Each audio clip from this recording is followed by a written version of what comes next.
Right, we are live. Whoops, let's just ignore those Lannister cards. Carlo, it's a bank holiday Monday. Um, all fun and games for It us, is. right? Yeah, well, for whatever reason, I've always found that bank holidays, I'm always like, yes, some time off, time to go and do some games, play some games, and like everybody that I play games with be like, no, that bank holidays, I spend that with my family, and I'm just like, the one day that you get no games on a bank holiday weekend, never ever, even though. So no games this week for me, nothing going on. Okay, cool. That's great because I've not done anything either. I had a couple of games the other day, but I haven't had anything over the last couple of days. So yeah, we'll just dive straight in to this week's stuff. We by popular demand, we haven't done any reviews of any Greyjoy stuff, right? Now I know we did the Greyjoy video, but let's just go for it. Let's actually do the Greyjoy commanders properly, okay?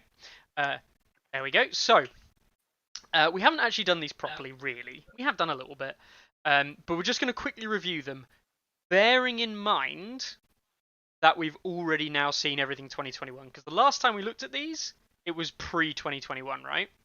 Yeah. So we're just going to quickly go through them, Carlo. Um, we've got Gold's Allure, Iron Endurance, and there's not. I've somehow managed to classic Mickey screw that one up for Iron's Endurance. So let's find out that. Take 4 irons endurances, please. What we need is more Iron Endurance. I reckon it's Gold Allure, Iron Endurance. There we go. Eric, Eric Steel isn't Giant. good to me. So, his attachment for a start, right, is target at the start of the game, target one friendly unit and it gains one pillage token. Yep. I feel like that, and you've got this order that you can move pillage tokens. I feel like that's not a great ability. Um, So, like that whole package right there has to be considered a bad attachment by comparison to like some of the people, okay, he's at the top end, but like we're talking about expert duelist, like agile and counter strike, all these abilities that you could have versus having one pillage token is very steep. And then when you throw into that, his cards are about expending pillage tokens for pretty mediocre like kickbacks. He's just crap. Like I don't think anybody's really gonna use him. I mean, like for me, don't get me wrong. Like Iron's Endurance to block D3 hits is a very strong card, for example. Um, but we've just seen commanders come out with Hardened, which is Yeah, block 1, 2, or 3 hits automatically. Doesn't have to spend anything, just has block 1 yeah. automatically. So I mean, The yeah, things that he's generating for expending pillage tokens are things that other people are getting anyway. Like they're barely any better. yeah. Um, he's bad design. Should we? Yeah. Should we just move on because he's not much. There's not much Yeah. to say about him. We've got Balon up next. Now Balon. Ooh, I've managed to. What on earth is going on there? There's my whoopsie for the day. We've got Balon and somehow an extra card in there. There we go. So Balon and showing Euron. I'll fix that in a second. We've got Balon Greyjoy, who's got Fueled by Slaughter and Iron Resolve, and then we've got his 3 cards: Acceptable Sacrifices, Price of Failure, and the Old Way. Any thoughts there? Balon's attachment abilities are, just like in a totally different league to Eric's. Yeah. In terms of his cards, they're interesting enough. They're interesting enough control pieces. Um, he's okay. He's all right. Like, yeah. He is. He's completely fine. The problem is he's not good. Um, and well, that didn't fix it. Yeah, I just don't see why you bother. Like, if anything, the best thing about Balon is his actual attachment. His actual Yeah. attachment, bringing those key abilities that he brings, actually is really good. Like Fueled by Slaughter, and is a great is a great ability, I might add. And then you add in Iron Resolve. You can't complain, can you? You cannot complain. No, I'd say as an overall package, he's fine. Like I'm not complaining about him the way we were Eric, but I still think there's more exciting options in the Greyjoys at the moment. Yeah. One of which is, of course, kind of spoiled it a little bit for us, is Euron Greyjoy. So he comes with So Discord Intimidating Presence. Intimidating Presence is slowly becoming one of the premium abilities that you can have. With Devious Absolutely. Message can employ Mind Games. Mind Games, we talked about it before, and I haven't seen that much Euron played, and yet I think this No. is sick. Yeah, I think that Euron has strength, and he has like novelty, and he has really weird corner cases Yeah. with like devious methods and mind games and stuff like that, where you can create combinations that you shouldn't have been able to create, and that I think leads to great gameplay. I don't necessarily know if he's just like the best Greyjoy commander, but I think he's a great commander to play as. Just like that's just enjoyable gameplay, and that's good stuff. He's just more interesting than Balon and Eric. Yeah, he is. Euron's great, and in 2021 balance, like his cards are annoying. And annoying Yeah. cards in 2021 balance that kind of change tempo, kind of grasp things and play around certain things. Those are good. Those are good things. Maneuvering or marching out of like a ranged attack unit is strong. And yeah, so Discord is an incredibly powerful ability, like super important. I think we're seeing I think we'll get onto it in a bit, but we're seeing like the evolution of the game in a state where World of Frey and the ability to switch off unit abilities has suddenly become so premium and so important. And we've seen the knock-on effect that that's having, which is that people are just putting out these absolute killer units that are decimating people, and nobody's got an answer. Yeah, yeah. We will get onto that in a little bit. Okay, Theon. Now again, I have seen some players play Theon. He's got a couple of recorded games. He's not exactly. I mean, ambush and enhanced mobility, by the way, I think is a superb ability. But he's he, if anything, he just doesn't have much really going for him. Like in theory, he's kind of one of the best commanders with movement and with like flank, like kind of effects, but it just doesn't seem to be really going anywhere. Yeah. Yeah. He's very to me. He's very similar to Balon, which is that like I can't tell you what's wrong with him. Just there are better, more powerful, and more interesting choices to me. So he just sort of like just sits down like at the wayside. It's not that he's bad. It's just that there's nothing especially about him that makes me want to use him.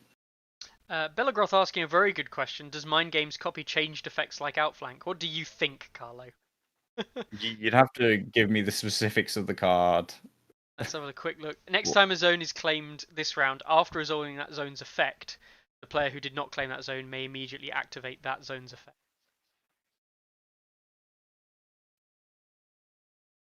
No. Because it specifically Because says that you zone's replace effect. the zone's effect with something else, right? When you use outflank. And But it says activate that zone's effect. And the yeah, zone's effect has not been replaced, if you know what I mean. yeah. The zone is still the zone. The zone is still the zone, I think. I'm not 100% sure. Not. Okay. I'd have to look. You'd have to look at the exact wording of like the outflank ability and stuff like that. But I would say no, you don't. Yeah. You still get the original zone. Next up, we see Victarion. Victarion Greyjoy, obviously, very, very popular 3-point attachment, which we'll probably have a very quick look at later on. But yeah, I mean, Victarion, he comes with the overrun, he comes with Furious Charge. He's basically, I look at him as he's a Greyjoy version of Tormund, and he's got basically the same cards. Some of them. Free attack on assault orders or free charge. Yeah, it's cool. He comes obviously with Newt, gives you that extra Yeah, target for the charge as well. Newt's important if you're going to play him. Yeah. Again though, I don't see it making the waves that it needs to make. Do you not? I think he's nice. I see him actually. He's pretty similar to Gregor. Obviously, like he has a lot of overlap in the cards. I think it's just a question of whether or not aggression is the top tier or not. And I think that right now aggression isn't top tier. Like basically healing and sustain and defense and morale is top tier. So he could in a different world be very, very good. For now, I think that he's like third, except that I think that lots of people will use him badly, and that his rating actually won't look good. Interestingly, Victarion is the highest rated commander on the site. We'll get to the site and the ratings in a minute later on. Victarion is the highest rated Greyjoy commander as it stands. He's kind of helping prop the faction up. When I say prop the faction up, that's not exactly a positive thing. I think that Rush of Aggression is a very good card. Assault orders, particularly with Newt, you're only really going to have two powerful units that you want to be using that on. Overall, overrun great ability. Yeah, I think that he's in there three, which is Euron, Victarion, and is it by any chance Asher? Asher, I actually don't like her, but she's an answer to their problems and an answer to what is devastating the meta and where the meta seems to be, which is that there is tons of panic damage floating around, and basically it seems to be a big question of like, can you get across the board right now? Can you get across the board and into combat?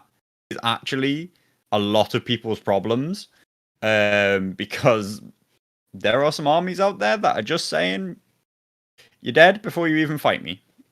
Yeah, now interestingly, Asher is the lowest rated Greyjoy commander, probably picking up the most played of the Greyjoy commanders. So I obviously can't check that at the moment.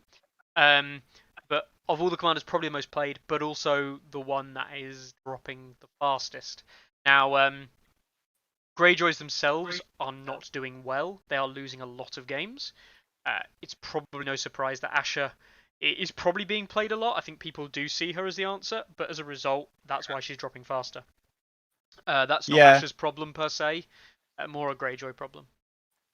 Greyjoys, they're doing okay. Like, they're doing all right. I actually think that they're in a better position than most other factions have been on release, because they've got those heroes won, they've got some extra units, but you've still got to put that into perspective of like every other faction has like at least 1.5 times as many options as they do. Yep. In terms of just unit selection choice, combinations that they can use, power plays that they can put on the board, and that's always going to lead to them being behind. Never mind this, I think entirely false idea that they don't combine very well with neutrals means that they're also considered to have an even smaller unit pool.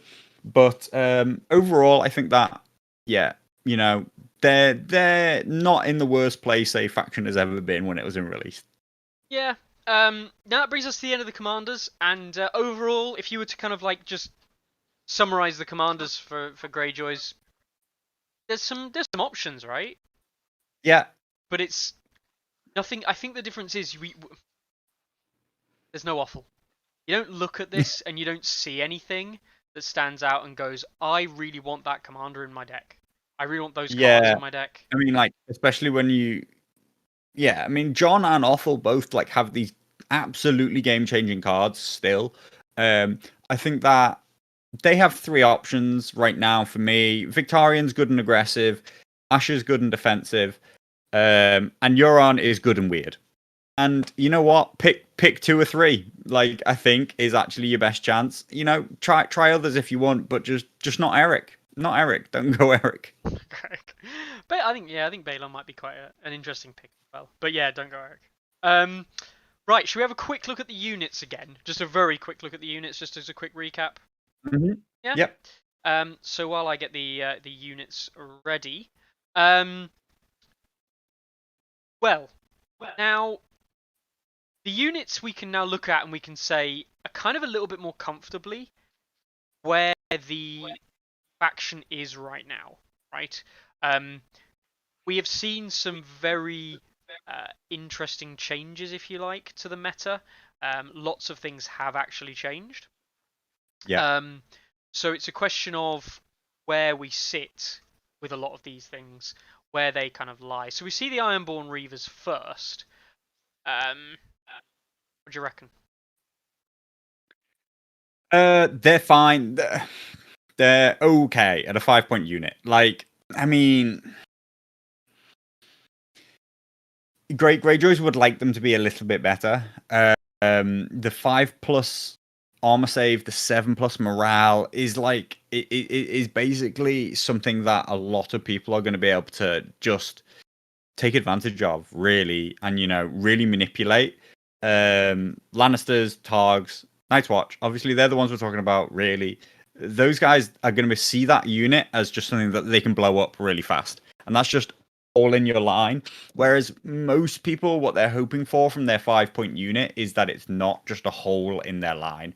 So Reavers, they're not like wrong, they're not terrible, but they're not the best 5-point unit you can have because of where the game's at, which is still, in my opinion, hyper aggressive.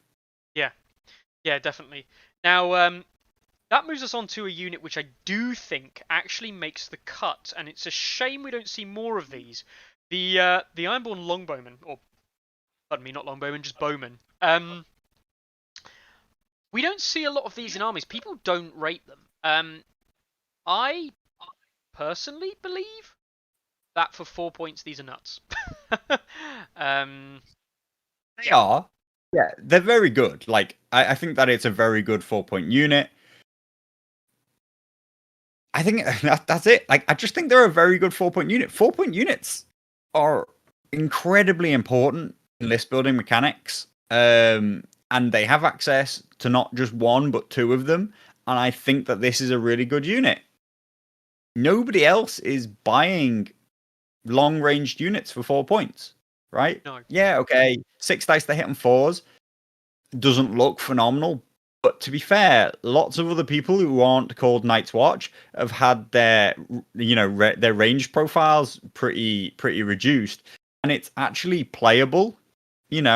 We can still hurt, but you can put 2 to 3 of these on the board such that you can't really cover it all.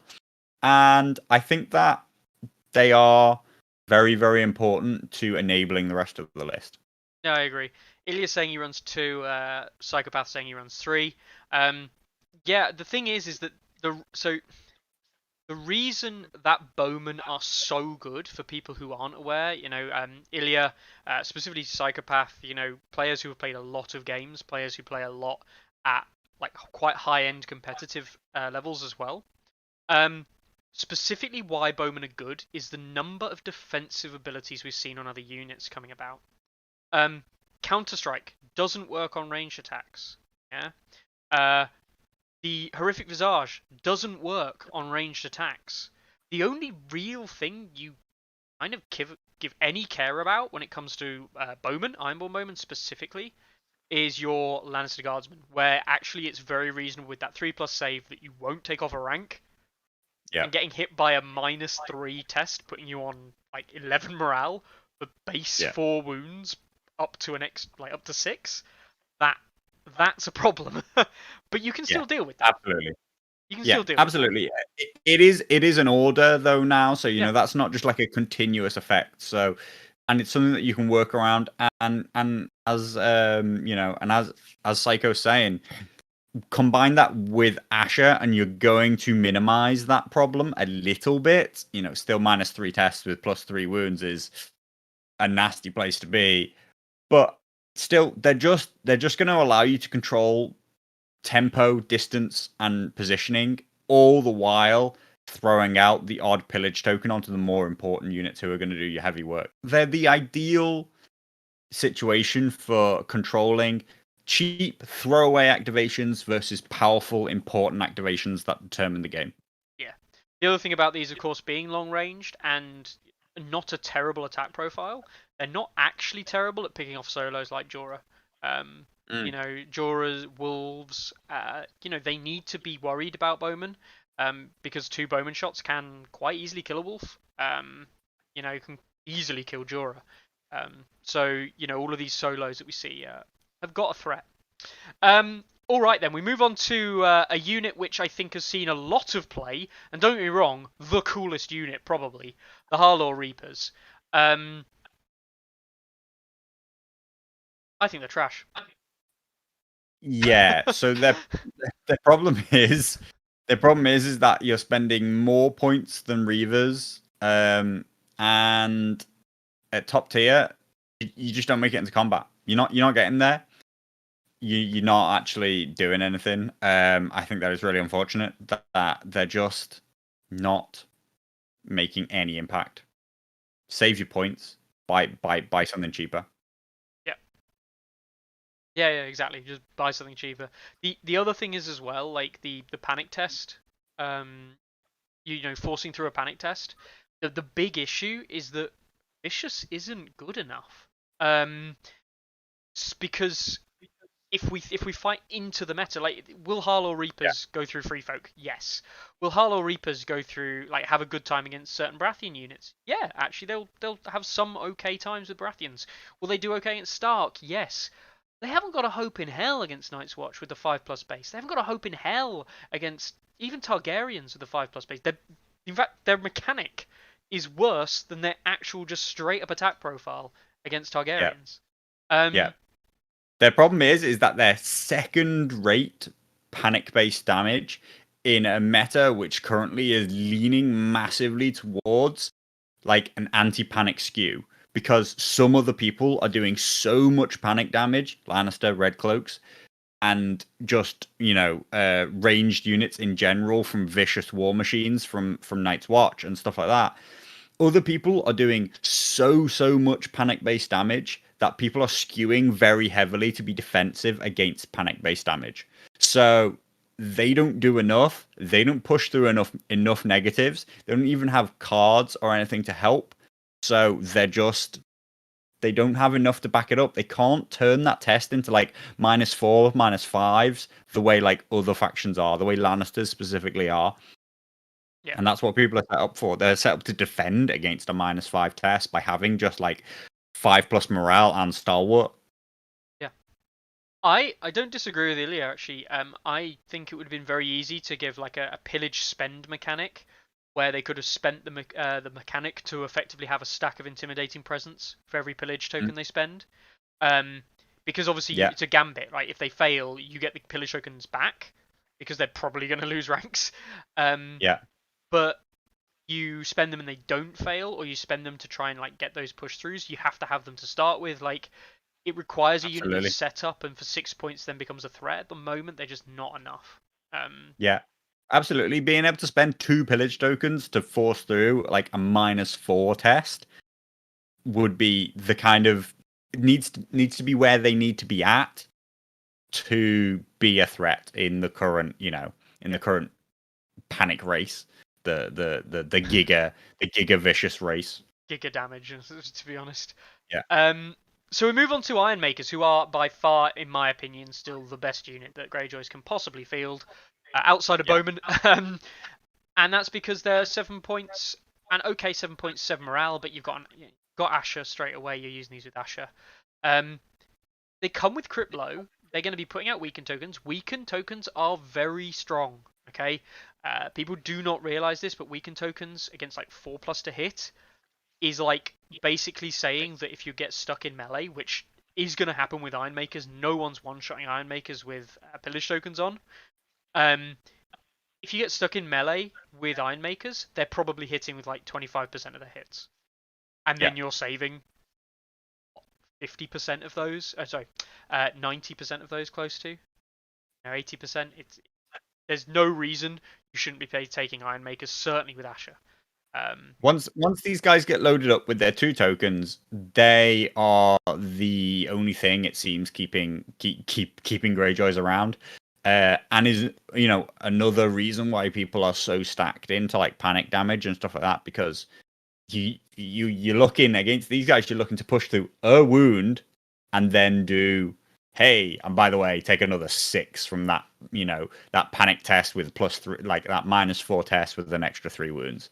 They're very solid for 5 points. They keep their 5 movement while being able to be allowed to be a 2+ armor save, like relatively early on into the game if you're using Eric NCU. And overall, yeah, like I just think that you should be looking to field as many cheap activations as possible to support these guys, and that seems to be the Greyjoy way. Yeah, we will move on quickly to the last unit, the Trappers. The Trappers come in at 4 points as well, and you know what? They're an okay support unit. The big issue with Trappers is anything that you want to kind of like bog down with the Disrupt and Trappers Tools ability is the kind of stuff that can kind of just come in and kill these guys. And as a result, what you're trying to say is they're charging your heavy stuff, leaving their flanks open for these guys to charge in their flank. And yes, okay, they haven't got the best profile in the world at 6 dice on 4s.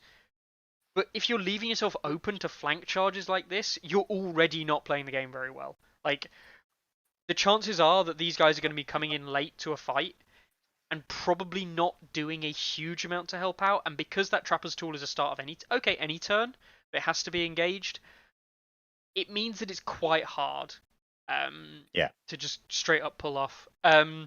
They are a good unit, don't get me wrong. They are a good unit if you can get them to work. And they ruin people like Free Folk, for example, and all those 4+ to hits, especially around terrain, which is automatically losing rerolls, I might add. But they just don't have much else going for them. Yeah. I think they're fine. That I couldn't possibly really tell you that they need to be better for 4 points, or there's anything wrong with them. Their only problem is that they're not really supporting Iron Makers properly. No. The thing about Iron Makers is that once you're engaged with Iron Makers, the Iron Makers are fine. Like once you're in combat, the Iron Makers are already absolutely okay. And you don't want to just provide your opponent with another option who are just like, well, I'll just ignore the Iron Makers and attack them then. Like you don't want to throw another unit in there who supposedly are supporting the Iron Makers, but actually are just providing your opponent an easy way out, really. And so they don't quite work. And I can't tell you why. Like, really, I can't quite put my finger on what it is, other than the fact that they just melt. Like, they melt. Look at that 6+, 8+ profile. Like, that's rough. Like, ranged units, absolutely decimating you. And the game is very ranged right now. Or actually, not even very ranged. It's very just non-combat. Non-melee. It's very non-melee. I'm seeing tons and tons of games just like end before anybody really goes into combat. Yeah, I mean, I'll tell you some game experience. I know you saw one of the game experiences that I had, but either combat is really protracted, and actually what you see is units where it's like, I'm going to lose this combat if it's protracted. So what I'll do is I'll retreat. Or you see games where it's like, oh, you want to go for a protracted melee? I'm going to win. You're not retreating. I'm just going to come in and sweep you. And the game is over by round 3. Yeah. That's actually the biggest take I have, which we'll get to later on as well. But there we go, Greyjoy units there. I'm not going to go through all the bloody attachments and literally every single attachment in the game, because a lot of the attachments we've seen before, things like the Warsworn, which I still think is a very good 1-point attachment, recommend using Fueled by Slaughter as a 1-point attachment. The heal on doing any damage is very powerful. But yeah, overall, Greyjoys, I mean, they're not doing trash. They're 7th out of 8. Things aren't looking great though, right? Yeah, I mean, they're not unplayable.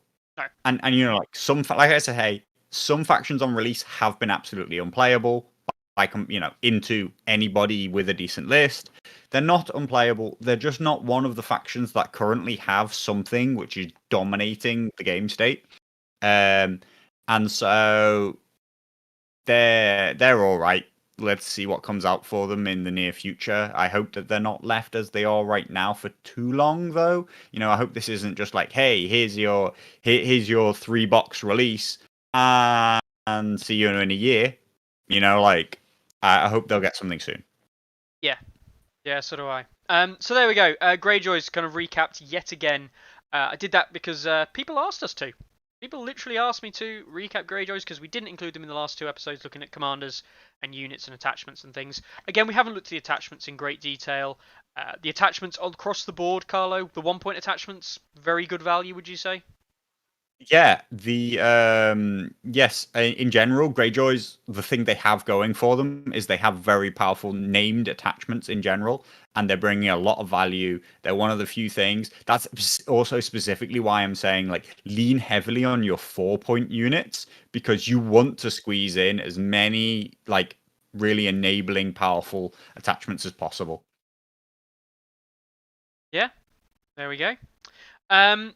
All right then. So we'll see where we get to next. And I believe I just messed up the thing there. I'll fix that in a second. We're going to look at the site, and we're going to look at the power rankings. Hey! So, Carlo, let's start with. Should we start with the bottom and go up? Okay. Yeah. Sure. We see first of all, the Starks. Starks. Yeah. They just they haven't got it. Am I glad? I think that the yeah, I mean, like it's good to see change. That bit is definitely for sure. I'm actually really interested in the Stark. I think that the Starks have some odd builds, some odd interactions, some odd plays. But the whole faction's been flipped on its head, right? Like it's now a very grinding faction, a very defensive faction, and it's based around and like it's got some interesting Overwatch mechanics and stuff like that. I think look, I try not to just like offend people and tell them they're bad at the game, right? Like I'm not here to tell you how to play the game. But a lot of Stark players in 1.6 were cruising on the fact that their list building was very, very easy. They had tons of top tier units, and they were hyper aggressive and simple to play. And now, I think that the Stark faction is one of the most complex to play. Like, actually, I think it can only succeed at a top level with very, very specific builds and very, well executed game plans. That's not what Starks used to do. They just used to run up the board and just massacre people as long as you understood tempo at all, because you just had it and other people didn't. And so I'm interested to see whether or not anybody can do really, really well with them. Like, because I think it might be there. I think maybe in the corner, just like hiding somewhere, is a sneaky, powerful list. But the majority of Stark players are probably receiving an absolute shock right now, which is, oh my god, this game is hard. And they might just be thinking, my faction is crap now. I've been totally nerfed. And little bit true. I've just shed a tear in chat. Bartender Sebastian, he has let us down. He said he needs to start reporting his matches. My question to you, Bartender, is why start? Why do you need to start? Surely that should be I need to continue. So I'm very disappointed in you there, Bartender. But no. In case anyone doesn't know who everyone knows who Bartender is at this point. Makes the TTS mod. Close friend of the channel. I was doing some play testing with Bartender the week. I think I said on the last episode. Lovely guy, absolutely brilliant guy. He's working on some other stuff at the moment on TTS for other games. And as he says, he says he's been picking up some wins with Starks. and that the list design is very, very different. And I think Mhm. Stark players are going to have to adapt, right? And if you don't adapt and just say my faction's been nerfed, I'm like this is unfair, then you're going to be in for a rough time of things. But I think we're seeing a lot of people just drop the faction anyway. A lot of people who are, like I don't say it with any judgment or anything. Like a lot of people who are power players, they play the faction because it's powerful. A lot of people who are power players just don't play the faction anymore because it's not a powerful faction. It's not dominating the game. It's not where it was, and that's why they're bottom. Yeah. Um. By the way, I mean, we talk about power players and we talk about players who are powerful, playing power units and factions. That's not a negative thing. Don't take that as a negative thing because Not to me. a lot of players out there own more than one army, right? And people can play for multiple reasons. People enjoy playing the game, so they'll play for fun. Uh, Absolutely fine. Absolutely fine. No problem with that. It's a game after all. Go and enjoy it. Some people are competitive, and if people are competitive, people are one of two things. They're going to be properly competitive, in which case they're going to bring something they believe is going to be strong, which unfortunately sometimes means leaving the faction that they enjoy the most because they do not believe it can be the strongest possible contender. Then you get Yeah, other people who are just straight up like, I'm going to play my faction no matter what, and if it sucks, it sucks, and if it doesn't suck, well, I'm just going to yeah. manage. I'll do And, and well. and if it sucks, they're competitively trying to be the best player that they can be with a bad faction. And Yes. that's a noble goal. That's a very noble thing to do. But it's a lot easier, and you'll get a lot more feel goods. It'll come a lot easier if you just move to a more powerful faction, and that can manifest itself in many, many ways. It can just be that you don't enjoy building army lists, you don't enjoy making the army list, but you find it all the time. Like, I have no problem with people being power players and using powerful stuff. Like Nope. I am a power player. Like I don't play things that I think are weak.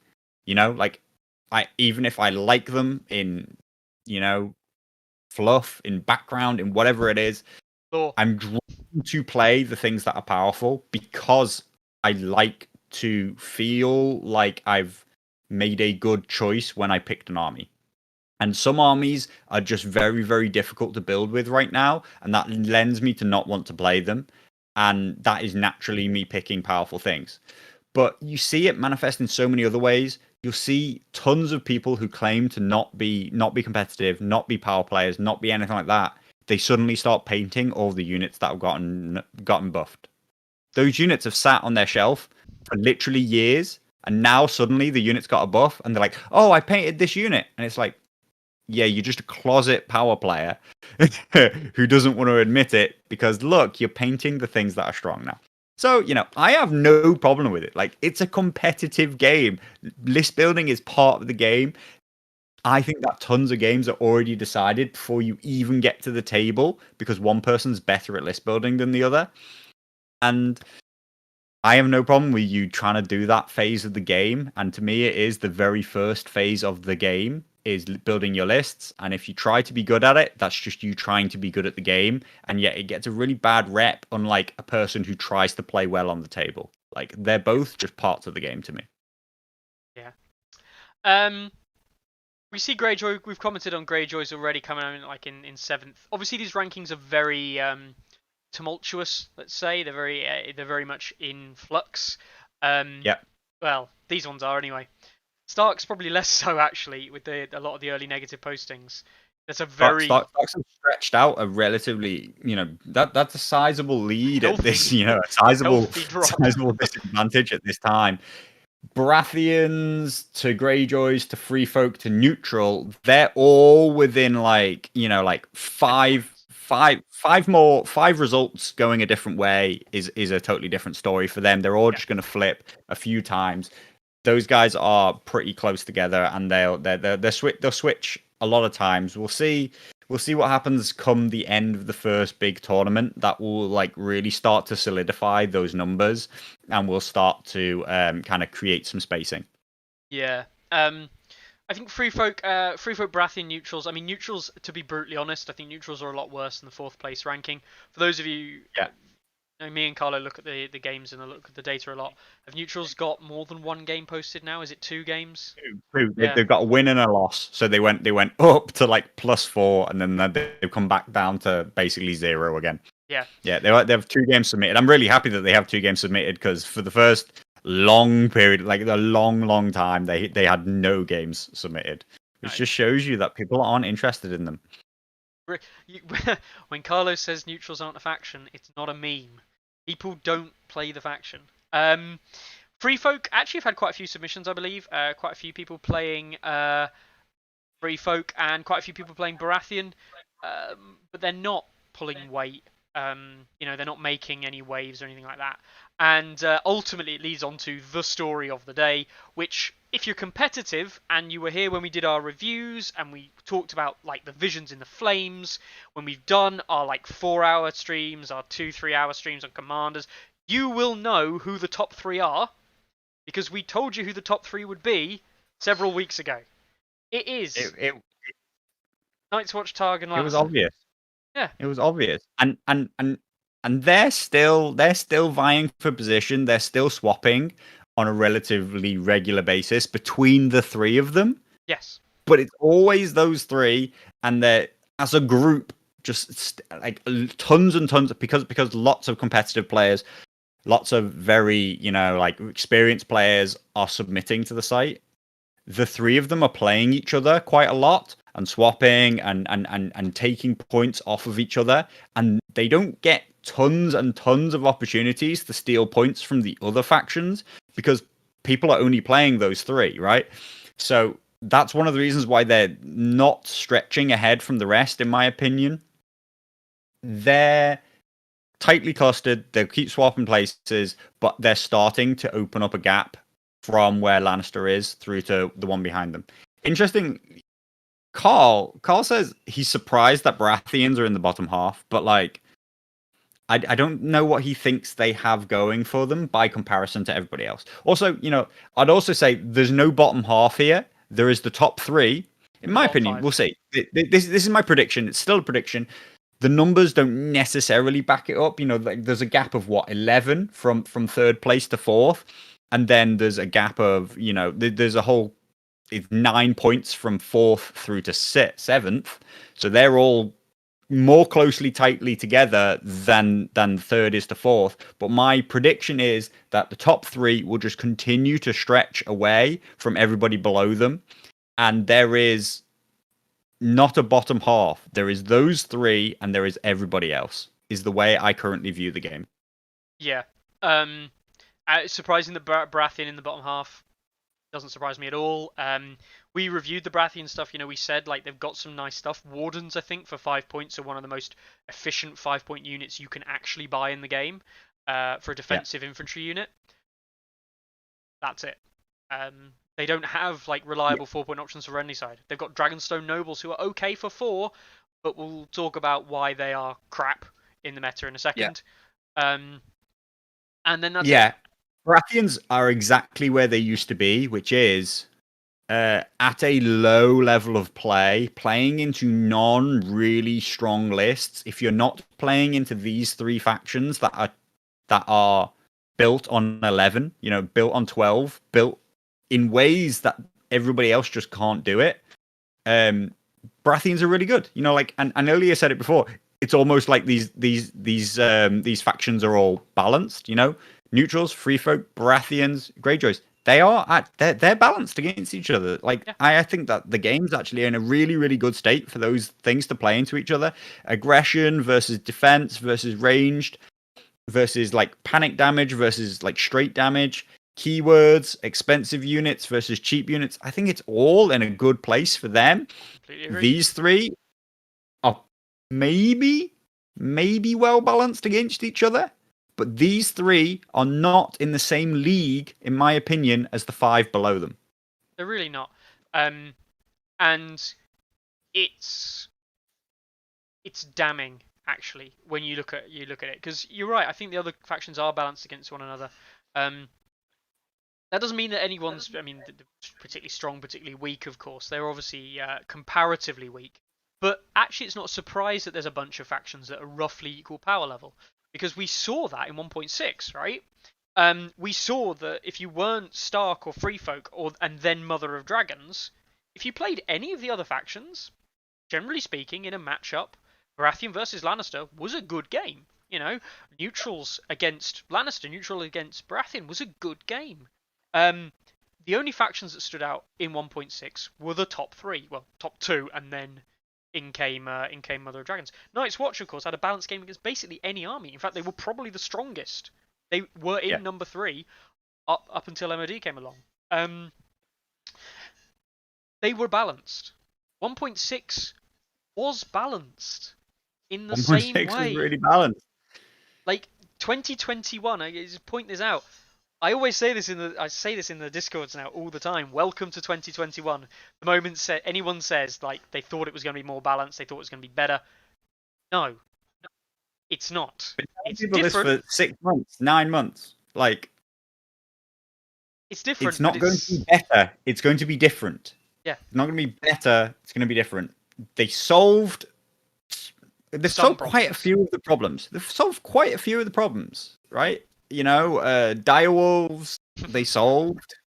Um, they've even solved a lot of the problems of units that weren't seeing any play and are now seeing a lot of play. I do think that there's a lot more. There's a wider range of like viable builds, particularly for some of the bottom factions. But they have introduced whole new problems which they didn't foresee. Like, and I don't. It's really frustrating because it's very obvious to the entire competitive community how obviously a problem it was before it even got released. And so either we'll see whether or not here's the actual thing. Forget stats, right? Forget Song of Ice and Fire stats ratings. Forget people submitting versus not submitting. The pure reaction of people. Yeah, it's gone. It's gone. Facebook. People are asking for an entire faction, Night's Watch, to be banned. Like, actually, people are calling for Night's Watch to be banned from events. In 1.6, nobody ever called for Starks to be banned, They right? said Rob By the or very end, Howland, maybe. yeah, exactly. In 1.6, people wanted particular commanders to be removed from the game. Now they're asking for entire factions to be removed. I don't agree with them. I didn't agree with them that Rob or Howland should be removed from the game. I didn't agree with them that anything should be removed or banned or hard kind of like says no. Everything should have reasons for you to not take it. That's ELO format and things like that.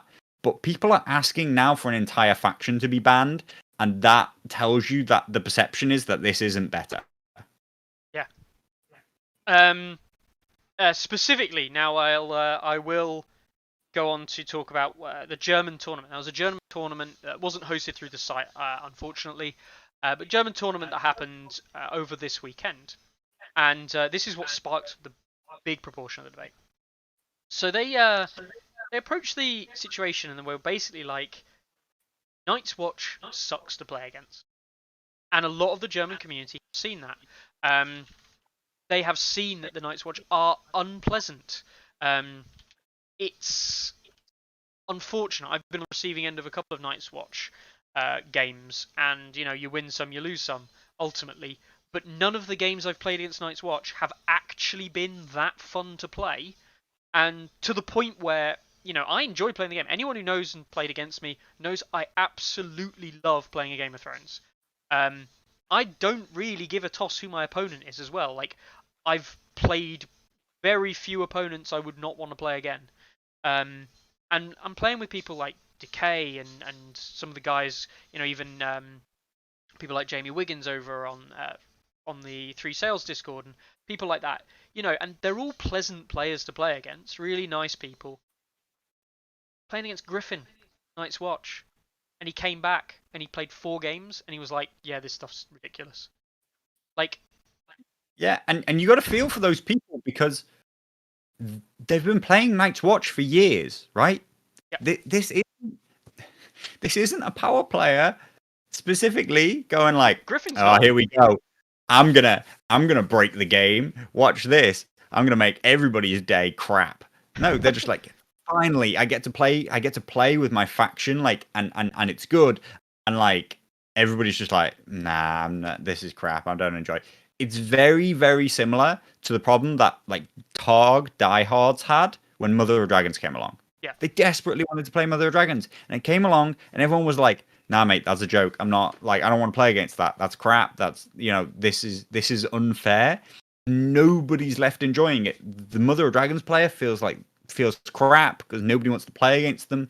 Everybody thinks that they're some kind of absolute tryhard, sweaty power player when actually they're not even that. They're just trying to play the faction that they love. Yeah. And the faction that they love has become the negative play experience of the game. Yeah, and it's a massive shame. I saw it with Free Folk. Right, I played a lot of Free Folk in 1.6. I was playing Free Folk at the start of 1.6. It's my only real physical faction that I've owned up until as of late. And Mammoths came along, and don't get me wrong, like Free Folk were doing okay before Mammoths, but Mammoths came along, and it was like, oh, you remember all those Baratheon games, which actually, like, you had to play around the Baratheons to try and beat them. Now Yeah. you just shit on their faces. Like, the game is just not fun. Mm.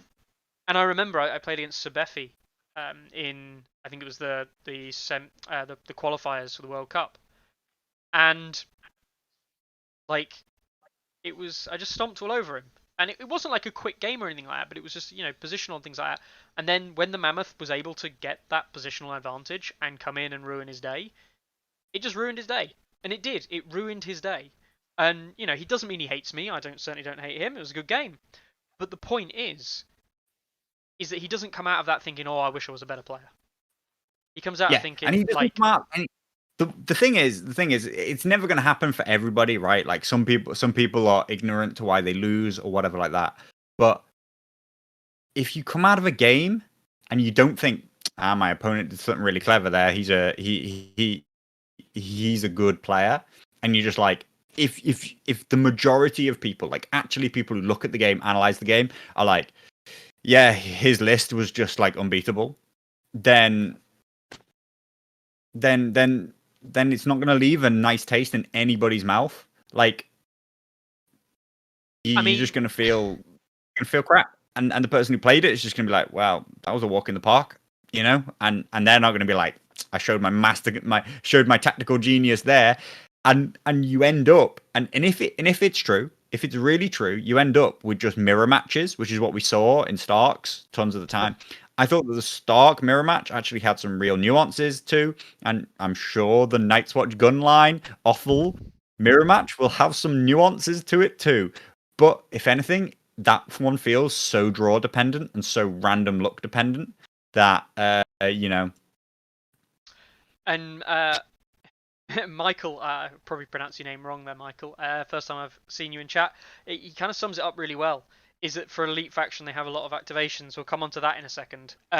Warham saying you like how the game is. That's fair enough. But at the top end, it's like we saw the same with Starks, right? People liked 1.6 until people started playing Starks at a top level and yeah, shutting people out of games and just not allowing yeah, charges and then just coming in saying, look, I've just moved effectively 18 inches across the board and charged you.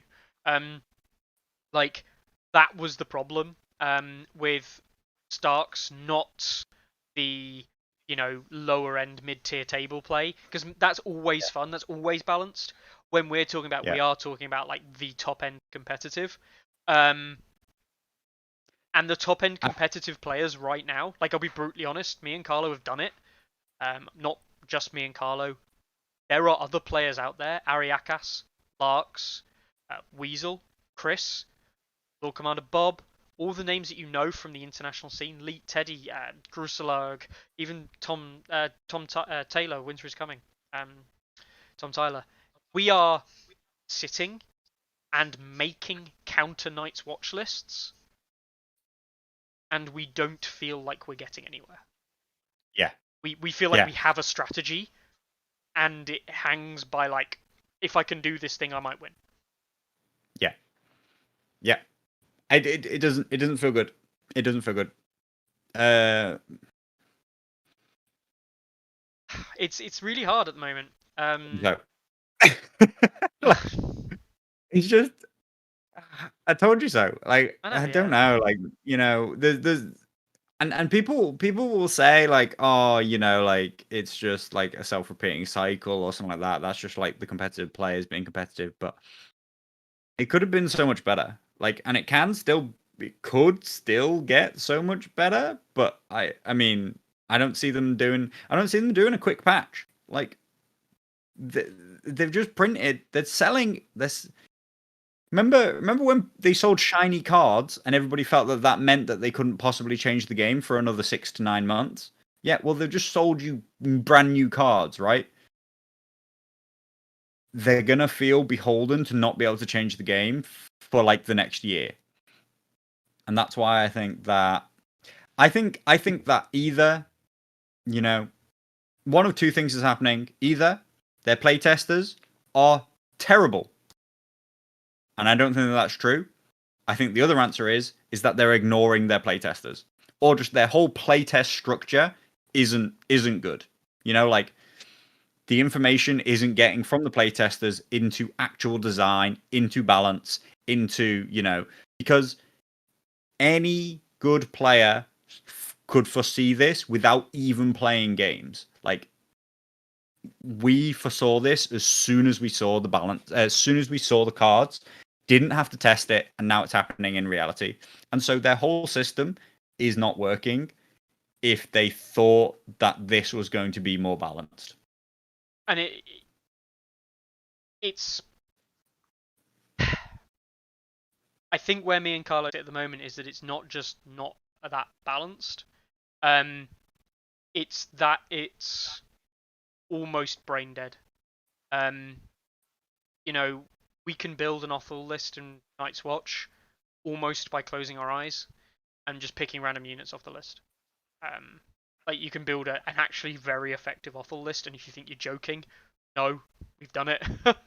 um, you know, I think I think for me it's that the old play styles that were dominating the game were at least A, felt more skillful, and B, um were just like more exciting to watch well, and play. it And relied on nuance. It was already like yeah, positional and pivoting and movement and control on the board in exactly. that It way. was it Not was aggressive but melee, and there was a certain amount of like taking risks. This is just chucking dice at the table. It's got a ton of Warhammer 40k feel to it. which is a Here's bad my thing. line of guys. Here's my line of guys who shoot. There's your line of guys who shoot. Let's roll some dice and see who's dead. And like it's not that bad. It's not 40k yet. Do you know what I mean? But we've taken a step towards 40k. We've taken a step towards a very negative playstyle, a very boring playstyle, a ton of loss of our like tactical nuance, and a huge amount of that, in my opinion, and something that I talked about a lot, and like I really was against, is that the tactics cards, as a general rule, are having less impact on the game. So there's less ability for somebody to make really big plays to counter the obviously powerful units on the board. Like the obvious just like stat lines are not being countered by intelligent tactics card play. And that's led us down this path to like list building is even more important than it used to be. And I already thought that like it was the most important part of the game. Definitely. Um, I think the other big thing as well, which is where a lot of people are sat, is that a lot of the game doesn't feel very interactable. Um, there is actually legitimately zero interaction that you can have with stone throwers and with scorpions. You can't even put tokens on them. You can't reasonably. I mean, what are you gonna do? Panic test it on a 2+ Yeah. armor? You can. I mean, you can. You can even mel bomb it if you want. But you're talking about the odds of it being like horrifically not in your favor, and Yeah. then you've always got cards in the Night's Watch deck that just say, "I'll just re-roll those dice." Um, you are. I don't want to be negative. I don't want Yeah. to be hugely Like negative. Ilya's point though, like Yeah. why did Vows, like why can you attach as many Vows as possible now? Like their units were already as good as everybody else's. I've played some games with Lannisters, right? Best card in the Lannister deck that I desperately want to get in my starting hand is Lannister pays his debts, right?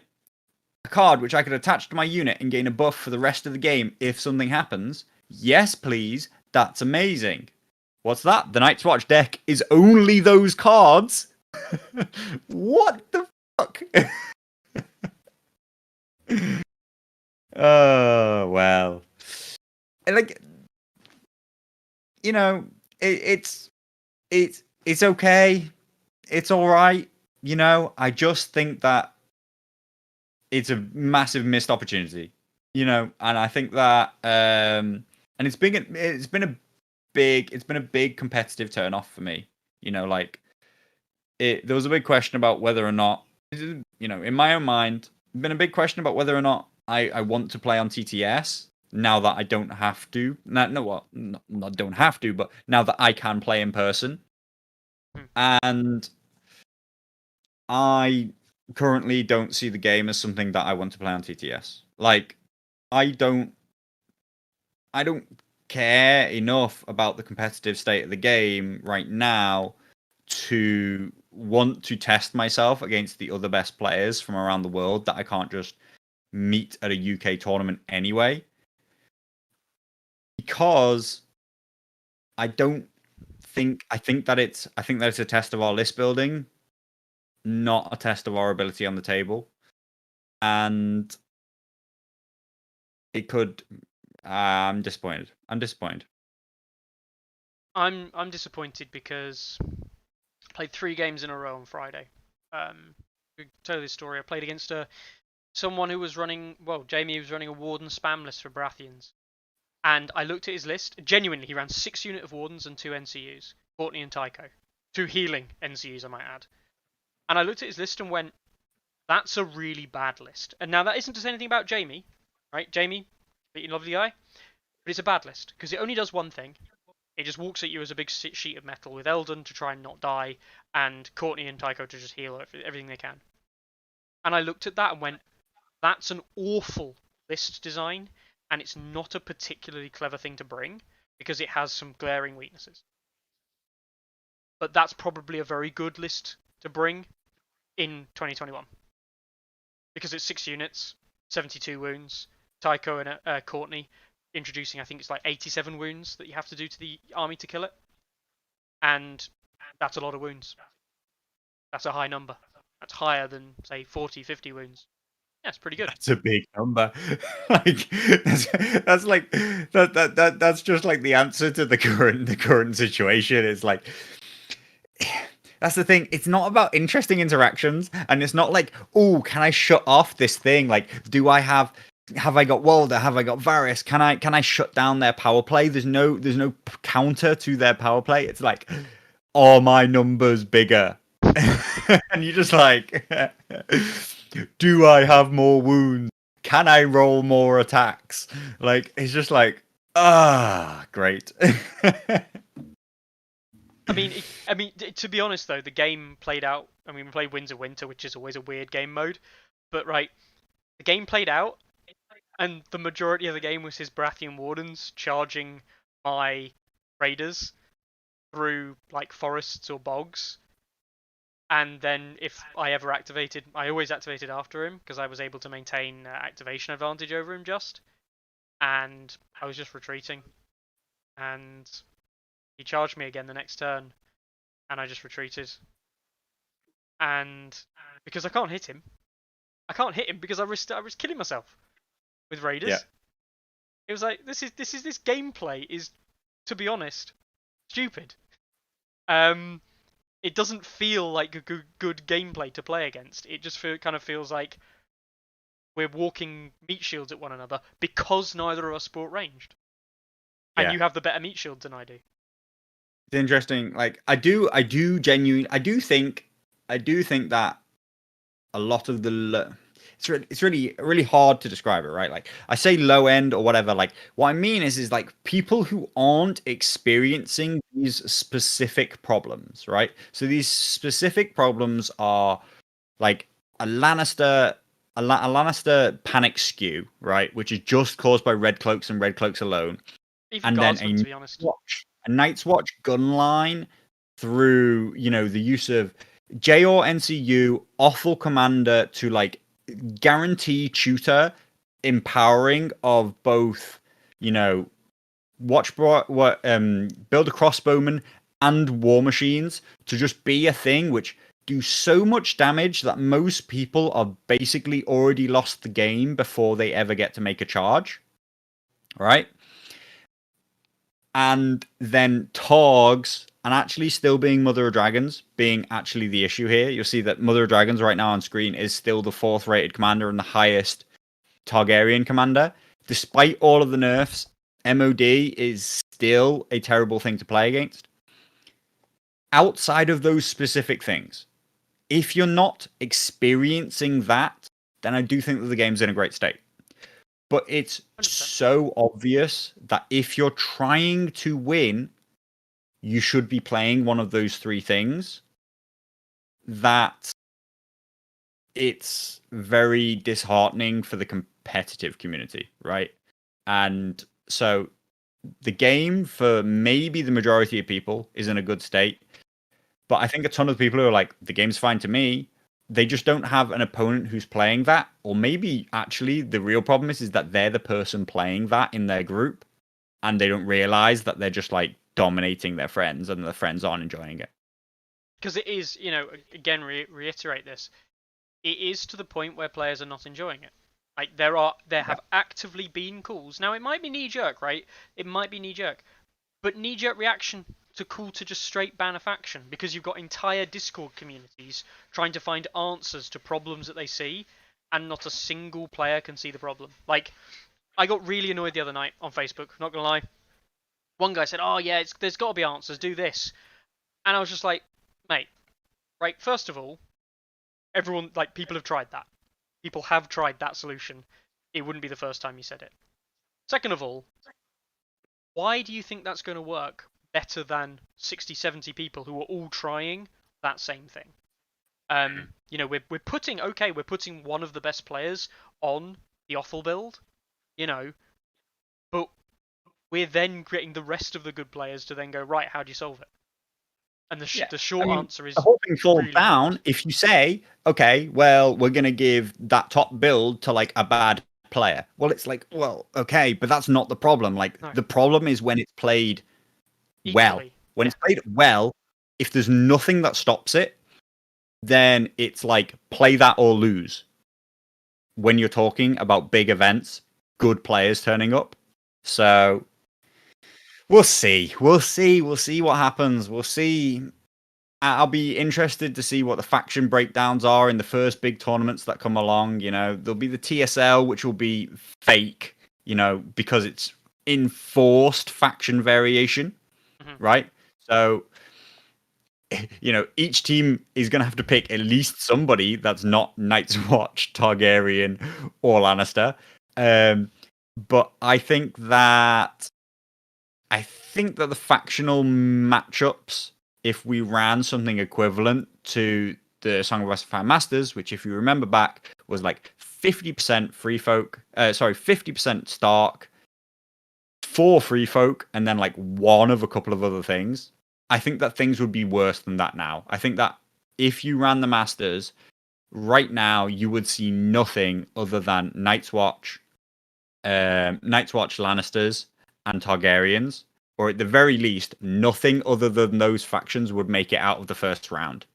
Like somebody might desperately still love Baratheons too much to not play them, but they're not winning their first game. Not if the skill levels are anything to go by. Yeah, I mean, it's really bad. It's kind of really bad because it's really sad, and it's really sad because you said it before. The opportunity to get it right was there. Yeah. Um, but like we've been saying, iterative design said you Yeah. throw the babies out the pram, the toys out the pram, and you end up just creating a. It's Yeah. They don't seem able to foresee the problems that they're creating until they happen, and then the previous experience is that they're very slow to react to the problem. They will fix it eventually, but we don't want to wait a year for them to fix this. Some people are talking about, like the physical cards aren't out yet. This might be some kind of beta. I really, really don't think that's true. I think we got lucky, if you will, if the cards aren't out because of the problems in China with like the printing and stuff like that. Not they chose the cards to not come out. It's just that there have been delays in the cards getting sorted. That doesn't mean that there's change happening, and it will be interesting. I'm actually kind of looking forward to the first Q&A that they run. I'm looking forward to Michael, Fabio, you know, trying to defend themselves from this because I think give it a month. Honestly, give it a month. I really think there's going to be some very angry people out there. And there are already some very frustrated players out there who otherwise would be very positive about the game. Yeah. Close friends to Stats have already heard, very positive community content creators themselves have already said like, this isn't fun. Like, I came into 2021 hoping it was good, and I can't even keep my face like happy on camera anymore when I'm recording. For me, like when I think about it, basically like I try to think now versus a year ago. That's actually because I would say, like that's quite an important frame of reference for me at least. Or say now versus 1.5.1. Yep. Right? I'm trying to consider the community's response and my own response to the game and stuff like that. For me, the response is worse, right? There is a lot more negativity about the state of the game and the state of, as I say, this call for Night's Watch to be banned was never on anybody's mind back in 1.5.1. Nobody looked at Starks and said Starks should be banned, right? Like there was actually calls for like, oh my god, remember direwolves are unplayable now. But right. I think that for me, the response is worse. Only three things could possibly have happened. One is that the balance is actually worse, significantly so. That has caused a significantly worse response. So either our balance is a lot worse than it was a year ago. That is possible. It's also possible that people are just more in tune with the game now.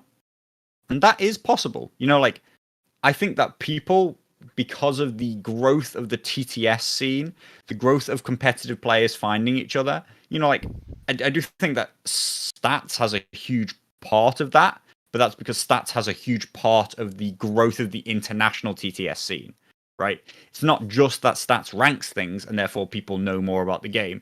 It's just like Stats help to introduce top players to each other. And so now they have a lot more means to communicate with each other. And it is possible that we're just solving the game faster. That is entirely possible. That the balance is no worse, but we get to the broken answer that much faster is possible. But we're never going to regress. That's always going to be the case. The standard is now set higher. You must now achieve better balance. Otherwise, we will break and be bored of and complain about the game within 2 weeks of you releasing it because, well, people already are. Or three, which is people are just pissed off that they waited this long and you can't undo that. No. It could be all three. I believe it's a big combination of one and two. I have to It's admit, combo one and two. I think part of it is people don't like change, right? And I find it really difficult talk about this. I'll be brutally honest, because there are some people who have got known biases, right? In the same way that I'd argue I've got a free folk bias, right? I know that I have. I'm willing to even accept that I have. Carlo, you've probably got a Lannister bias, you know. Know that I feel differently when Lannisters are more powerful than everybody else than when somebody else is more powerful than everybody else. Yeah, You know, like exactly. I just like when a Lannister unit's overpowered, I'm just like, yeah, but that's cool. And then when somebody else, when somebody else's unit is overpowered, even though I own it, I play with it, but I don't want it to be what's powerful. So yes, I have an intrinsic bias, Yeah, but you have to accept and understand your own intrinsic bias. and I think a lot of players do. Um, but on the flip side, there are a lot of players out there that play lots of factions, right? And they do have a favorite faction. They always have had a favorite faction, for example. But like, I think the big thing for me at the moment is I'm looking at this and I'm thinking, like, even if I just scrap free folk for a second, ignore my bias just for a second. I'm looking at this and thinking, I don't want to play Night's Watch. I don't want to run this stuff into players who aren't playing it because I think they're just gonna have a terrible time. Um, I have played Night's Watch. I played a Night's Watch mirror, and it was a lot more enjoyable than I thought it was because it was a Night's Watch mirror. It was a lot more enjoyable at the time, but it still wasn't like, oh my god, this is a really good game. It was like, oh right, okay, so we're doing that. It just, we both had our own fun in the game, if you will, our own powerful things. I think my concern is that, like, I'm looking at this objectively, or as objectively as I can, and I'm looking at thinking, like, if you're on the bottom of that list, God, there's nothing. And it's serious black bill territory. There's great games. There's great games to be had. Yep. With the other people who are also similarly at the bottom of the list with you. Yes. There really is. There's really great games to be had, I think. I think that. But it is a league neutral. of their own.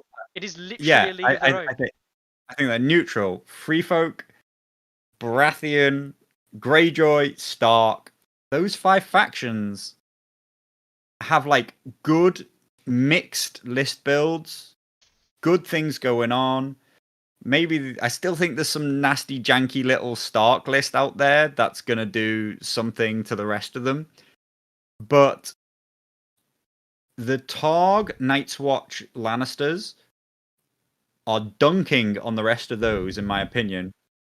And I'm not interested to play the rock paper scissors. That is that triangle, and it's not necessarily a faction rock paper scissors. It's like, did you bring specific things? Kind of rock paper scissors.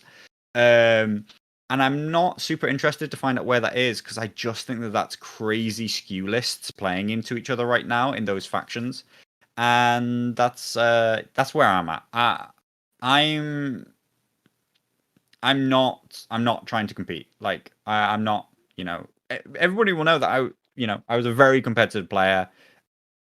At least, definitely a year ago, 6 months ago as well. Like right up until the end of the TSL, I was playing very competitively. I also played very competitively, came back, shall we say, for competitive play for the Lannister Faction Masters. Thought, all right, let's finish it with a bang. Bring out the big guns, play the best lists I can think of, because they'll be gone in a couple of weeks. So let's smash it out. But I don't feel compelled at all to try and repeat it right now. I don't think that, I don't think I'll get any pleasure out of it. So, TTS wise, I'm, into competitive retirement. In case people don't know, I'm not playing in the TSL. I actually said ages ago that I wouldn't be playing in the TSL to my team, not to everybody else. Just because, yeah, not on for the competitive scene at the moment. I'll play against my friends and probably try and hold back from using all the things that I know are obviously broken. and probably avoid showing my friends the really broken stuff because I don't want to have to play into it either. And I think that that will just give us a much more enjoyable, much healthier local scene. And we'll try and regrow my local scene and try and run some kind of beginner tournament league system to find some new players because competitive I don't think is healthy in a healthy state, and I don't think that that's going to help bring new players into the game at all. And that's a really bad thing because when competitive games are run well, when a competitive scene is run well, when the game is well balanced, that's actually a massive driver for good growth of the game. And I don't think that the competitive side of this game right now is driving its growth. I'm disappointed, because we've got the GT coming up in September. GT coming up in September, which is only now 4 months away now. It's soon. It's not super soon, but it's soon in terms of like balance cycles and stuff. We are probably going to see the rest of the current release cycle come out. We might be due a release dump soon by then. Like, we might see the Fabled Night's Watch Hero Box 2, Free Folk Hero Box 2, maybe Lannister Stark Hero Box 3s come out around about that kind of time. There's going to be a lot of cons around that time as well over the summer. As it stands, I'm going to the GT as a player. I'm probably going to borrow an unpainted list from Carlo's literal stock of unpacked minis and play an unpainted list, and just play to go and win the tournament. If I'm going to play at all, or I'm going to go and play Free Folk knowing that I won't win. And that's how I feel about it at the moment. It's knowing that I won't win because I don't feel I can beat that many players on the bounce playing the top stuff. Are you I mean, I feel like I already give away the answer, but are you going to tell people what you're playing in the TSL? I still haven't made my mind up. I still haven't made up my mind. Like, what I'm already playing in the asking the question has revealed that you're at least thinking about not playing Free Folk. Oh yeah. I'm not playing Free Folk. So I will actually say this on stream, right? My problem is I want to play Free Folk for the TSL. I really do. I want to play Free Folk. I want to play the faction that I freaking love playing. The smelly hobos from above the wall are just the best, right? They're just the best. But it's not my tournament to lose. I'm not entering that tournament to test how well I can do. I'm entering the TSL as a tournament to play with people on my team. So if I lose, I'm not letting down myself. I'm letting down the 3 other members of the team. Now, I know for a fact that... And Stannis Thousand Lord Commander's already bringing, like, absolute nobody Baratheons. So, right? Like, you can't be having a second weight around your ankles. I know, right? But Stannis won't care. Stannis actually doesn't give a toss, because Stannis is a lovely guy, by the way. Obviously talked to him a hell of a lot. He's a really nice guy.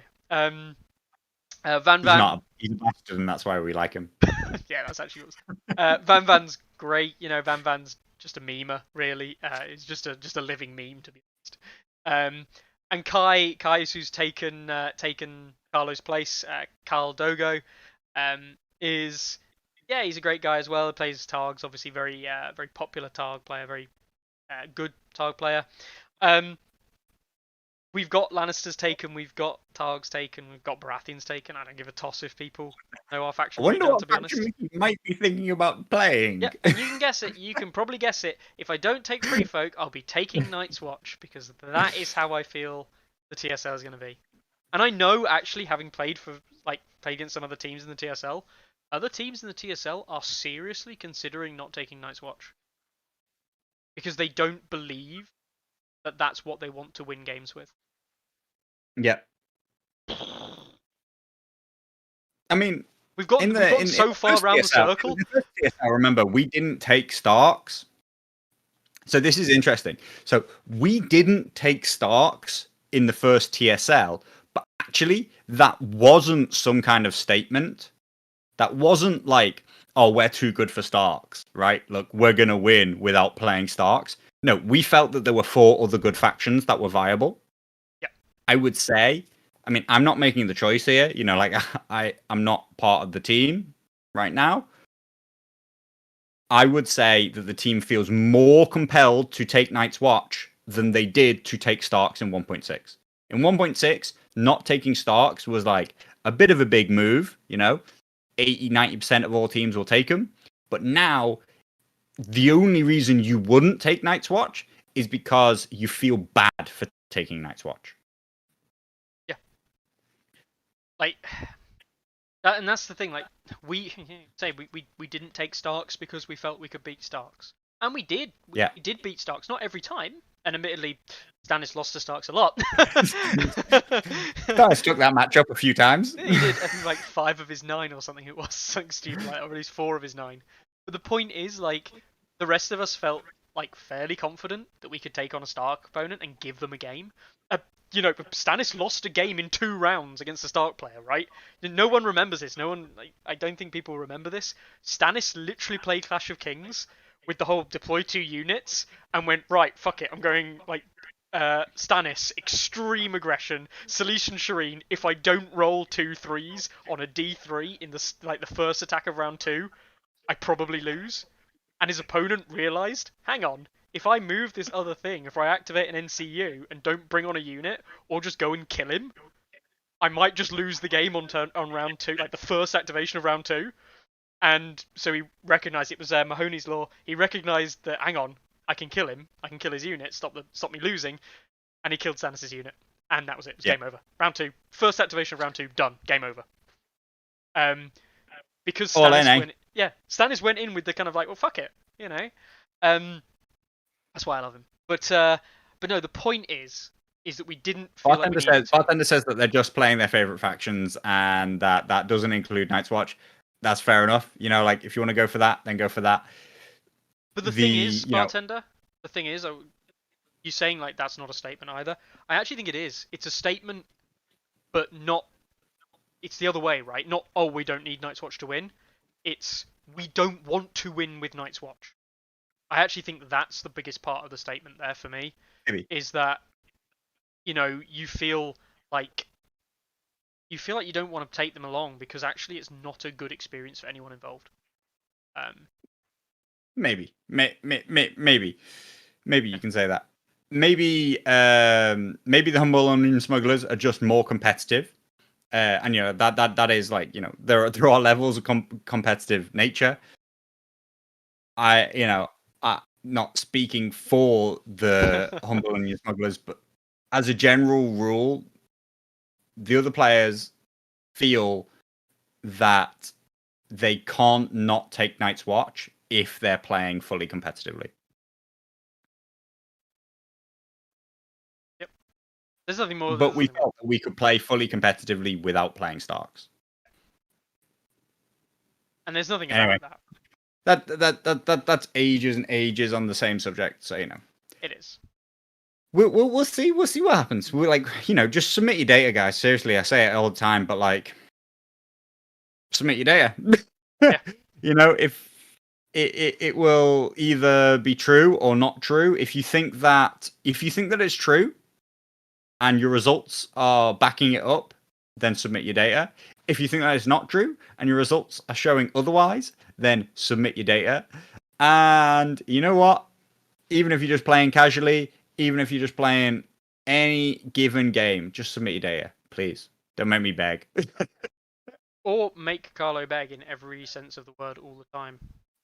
The rest of us do. Tournaments will be here soon. I've been working. I spent a whole bank holiday weekend trying to get this little marker to appear in the right place on your address on a map. How far? Because you know. How far away do you think we are? I don't know. Maybe in the week or something like that. Like I did most of what it is, but you know, I got sidetracked by some things that probably didn't have to be in, but like I say, I want things to be good this time, not just done. That's fair enough. So, what we will do is move on to some positive things, though, right? Because there are positive things happening. In this case, it's the second tabletop community design contest. Obviously, we heard Great John Umber, the alt sculpt, went to. I can't remember who won it now. I do remember vaguely. I'm gonna have to quickly stop by their Discord and find out. Give me a second. It was. I love this contest is basically it's gone from being like it's basically become who can save the Stark faction. Can you make Great John and Rob good enough commanders that the Starks aren't terrible? Alright. So the Starks are still a viable aggressive faction rather than being like a super weird janky Overwatch faction. Yeah. It was Lucas Aurelius who won it on the German Discord, and because he already had it, he had his own version already painted up. A lovely picture, by the way. I'm actually gonna let's open this link up for people. There we go. There's Lucas Aurelius's pre-painted Great John Umber. So he gave it away to our friend on the show who'll no doubt watch later on, LF. Vlad, otherwise known as LF12, LF12, Vlad Buena. I can never pronounce his name right. He's gonna shout at me for that. So yeah, he'll be. Obviously, that's a Space Wolf axe. Is it specifically Logan Grimnar's axe? Is it? I don't know. Or is it a generic? I think it's Logan Grimnar's axe, isn't it? That might be, yeah. I think so. It's a nice little thing. Anyway, it might be from Thunderwolf Cavalry, maybe, who also have overly impressive large weapons. I forgot the Thunderwolf Cavalry even exists. I'll be honest. So the second one is back. We see the alternative Rob sculpt, and of course Ilya, Yannick, and Bartender will be doing reviews again. I believe it opened up. Well, it's already open, so go and submit your results. And it's looking for an end date. There we go, of June 13th. So from today, I reckon June 13th. 13th of June is next, not this Sunday coming, but the next Sunday. So in 2 weeks' time, on the Monday, it will be over. So there'll be one Tourney Ground in between the two. Thinking Tourney Ground time. One Tourney Ground week.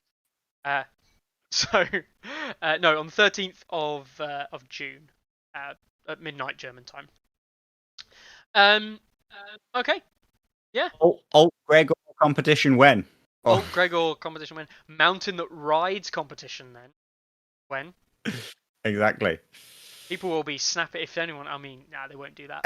Far too hard to get rid of. I don't know. I guess the problem is that the alt sculpts in Lannister aren't commanders, so it's a less easy prize combination thing going on. They could give out one of the many Jaime sculpts as an alt sculpt, because Jaime's got like 15 different versions. Maim Jaime. Alt maim Jaime for doing a Jaime commander. Yes. Will you loonies finally submit something as well? No. Now you've asked, Ilya. No, I won't. I might do. I'll have a look. I was actually keen. I might submit. Can I submit 1.6 Rob? Save the Starks. All his cards, all his attachments, everything. Can you believe I want him back? No, I don't want him back. No, I really don't. I'm just next week. I'm just going to bring on like old Rob's cards onto the screen and just have to. Carlo, what do you think of this commander? No, okay. So I mean, there's not much else to talk about, really, is there? Because there's no tournaments. Well, there's lots of tournaments upcoming in the UK that I'm aware of. Lots of things going on, but alas, none on the stat site yet. Hopefully, coming up later on this week. Soon, trademark. Soon, yes, TM. We'll see where that goes. Everything else is it pretty much is it? Let's be honest, Carlo.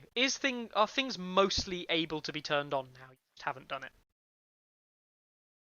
Well, I mean, like they have to be made. Like, but the player rankings already exists. It's just that it needs a couple of freshing up, right? Yeah, it needs refreshing. Like I was gonna do it, but tournaments need to be done. Like I was gonna do them before I did tournaments, but like time to do tournaments is running out. People are running tournaments, and also like the power rankings exist as a page because like everything feeds into the power rankings, but there isn't enough data really to do a breakdown by commander and stuff like that. Like most commanders just have a few results. So yeah, nothing like, it's all there, obviously. Like, your results are being stored. It just, the APIs have to be rebuilt, the pages have to be redesigned, and hopefully people like the new design, appreciate that I'm trying to make it cleaner and better. The way things look have never ever been like my strong suit, so I'm just trying to make it not look crap. And yeah, like the data's still there. The data still does all the things that it used to do. It just takes a bit of time. So yeah, tournaments hopefully some point during the week. Like I say, I just got stuck for ages on this mapping thing. I'm trying. Hopefully, you'll be able to just find tournaments by map now and by date and stuff like that. So that'll be much better. Because, like I say, like, huge push to really just promote it for in-person stuff. Like TTS is still important. I still really respect those who are playing on TTS. Really big part of what will create like the ultimate competitive scene, the best players going head to head. But I really want it to just become the norm of what's used in person. So making events and tournaments just much better for running in-person events and promoting your in-person events. Like there has to be a use for you to put it on the site, which is that hopefully you'll see get more people thinking about your events. I'm going to be looking to go to Siege of Pike. Siege of Pike. Which is up in Scotland. Which is up in Scotland, in Stirling. I'm looking at that one. And also, there's a tournament at a place called Bordin Brum. I forget what that one's name is. I don't know if it has a name other than Bordin Brum. Hang on, I've got it up, I think. There's another one, Boards and Swords, Hobbies, Bash. But actually, the date on that one clashes with something else, so I won't be able to make that one. But I'm hoping to make it to the other two in-person events. And the other one is just a Song of Ice and Fire tournament, 3rd of July. Yeah, I'll see how try hardy I feel like on the day, as to what army I take, whether or not I take something really nice or try and re-establish myself as obviously the number one player in the UK, Leet Teddy. Yep. Yeah, no, I mean hopefully I'll be making it to some of those tournaments as well, but let's face it, I'll be playing free folk, so I ain't getting anywhere in the rankings.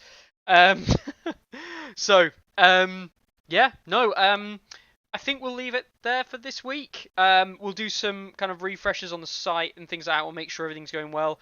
If you've got any problems with anything, just let us know. The usual thing.